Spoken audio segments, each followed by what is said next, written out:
We're getting closer to completion of our project. Warrior was a race car made by Goodyear. That, I believe, was when I won Canadian Championship in '79, but it was a Caldwell D13. Oops, sorry about that. Anyway, here's the parts almost ready for assembly. There's the body. Color looks a little better outside compared to the original car. Side panels have flat black. I don't know if I can put one of these in there for you, but I only have two hands. Anyway, it looks more like that. Mirrors, they're kind of big.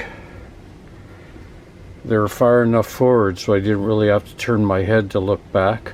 They weren't convex, so I was able to judge closing speed on a car following me.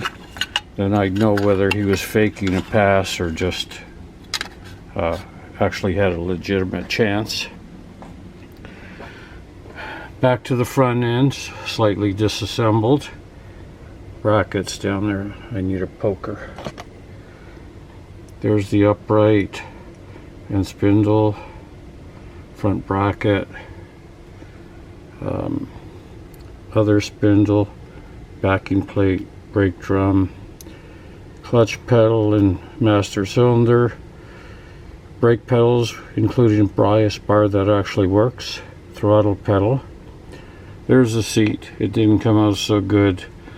Never was going to get it back apart from the mold I thought I was making, so it's staying like that.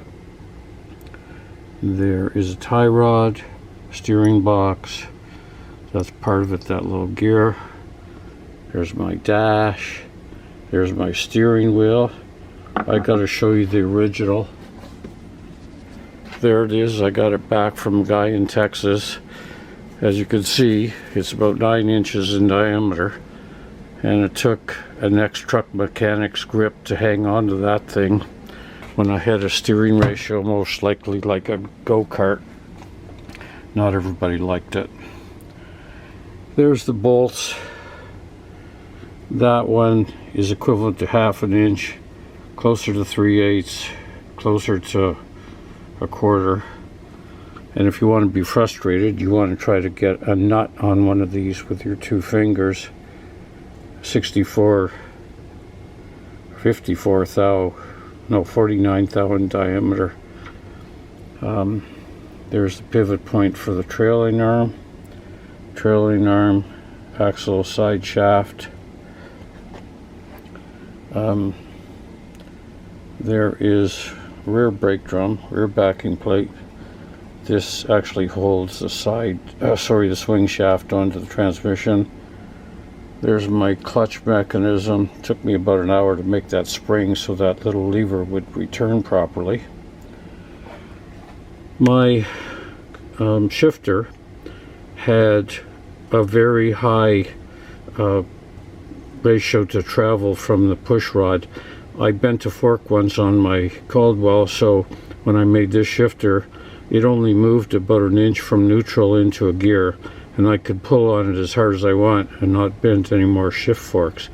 And the ratio from side to side is also very high.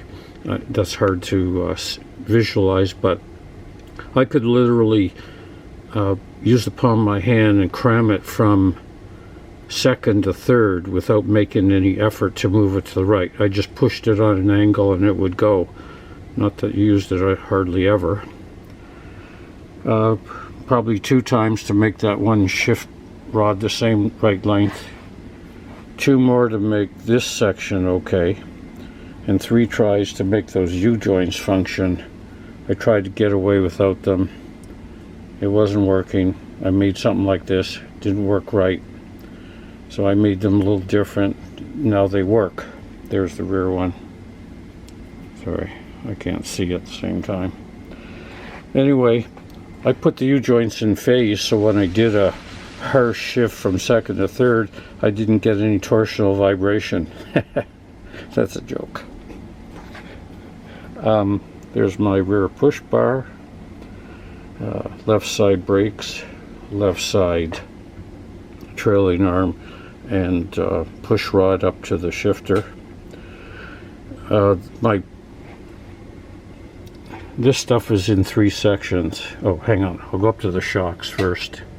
The bottom's not on there yet. I have to adjust the length once I have the car assembled with the body on it for the right weight. The end of it is sitting down there, attached. It'll be soldered in the end. There's my upper rear firewall with a coil on it. There's the lower front. That one is upper rear. This is lower front. This one has the oil cooler on it, and it left a gap between them, so any air that hit the headrest section was directed down and out through the oil cooler. And so was the rain in November, which you really didn't need in your grill too much. Hang on, I'll put these on.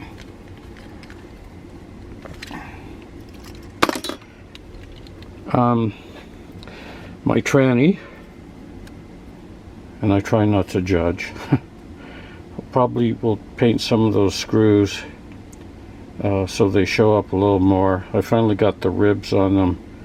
That was a work of frustration as well, but it's kind of there. Has a drain plug, oil level plug, bolts around the rear, the little smaller ones for the very rear section. There's the belly pan, aluminum, and here is my engine. You've seen it before. I got to do some work on the spark plug wires. The exhaust, the intake. Let me get my. The intake now has flanges on it. Don't know if you can see them. And so does the exhaust. And I don't feel like breaking any more drill bits trying to put those tiny little screws back in there. Anyway, it's complete now. Push rod tubes, sump, drain plug, little screws again. Engine's held together by little screws. And even that, I'll get around to it. Down there, those little tiny screws hold the generator tower onto the engine. The dipstick actually comes out. Front pulley actually turns, although a little stiff from the paint. I had to paint the chassis twice because I ended up having a very marbly looking finish because the spray nozzle clogged, and I drilled it out.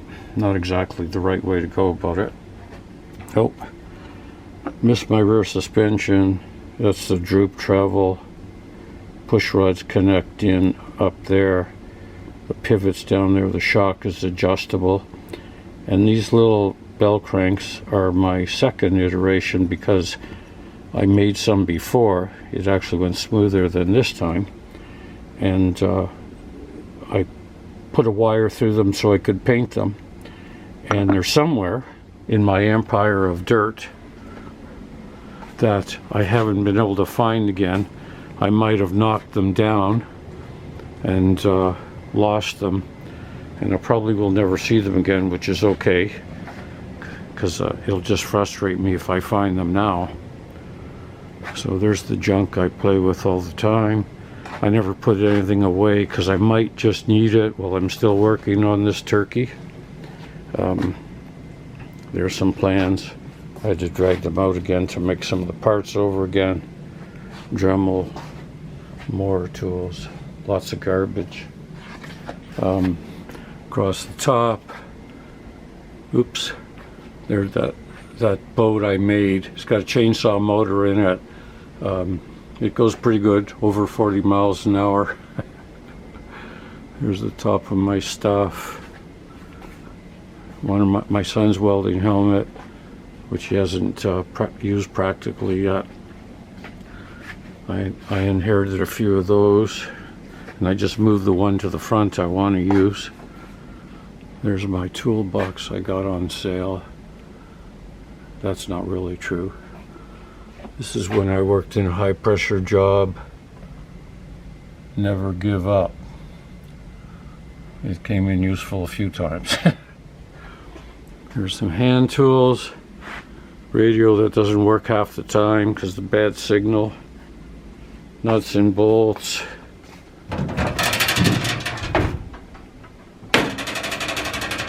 More junk. Paintball gun. Speaking of which, I still got tanks for my paintball guns in about 3,000 rounds, but the tanks are expired, so I can't use them anymore. That thing I got for basically nothing, but it doesn't work. It just messes up wood. Paint cabinet, welder, dust collector. My wife was so happy with all the grinding dust that made it to our upstairs. I got a few of these. Some of them I brought home from the States. It's my belt grinder I made. And press, bandsaw, radial arm saw. I have a lift. This is awkward to move up and down by hand, so I made a lift that I put my drill on to wind it up or down and hold it while I put the pins on. It's got a ratchet. Here's my Faja ride when I mow the grass. More junk, more junk, more junk. Swimsuits, not swimsuits, sorry. Life jackets, treadmill that never got used more than twice. Hat rack. My forge. My dust collector never connected to anything. And Bud Zero, my new drink of choice for lunch now, since I'm trying to lose some weight and not ruin my liver any more than it is. All kinds of junk that I keep, little pieces. Surprising how often I get to use it. Chainsaw's hidden back there. And then there's other stuff that I hang on to because I'm a pack rat. Anyway, that's a shop tour if you want to call it that. There's other videos about different components here. I still have to put some Zeus fasteners on here and at the rear, and I'm hoping not to cut the body apart to make 3 pieces. If I'm able, I'll make it come off in one to get access to the other stuff on here, under here, sorry. Anyway, that's it for today. I'll be back when it's finally complete. Oh, and this stuff is supposed to be putty or something that dries. I tried to make the ducting for my engine that sits over there. It goes up into the body, and it didn't work. When I took it out, it just crumbled apart. I tried to reinforce it with fiberglass. Now it's too fat, and I can't do anything with it, so I'll probably be starting over again. And of course, I got carried away starting to paint stuff, so now I risk damaging some of the paint. But once I started, I thought, well, the car's disassembled, so they'll have to wait until it's back assembled. Anyway, I'll see you the next time out. Bye.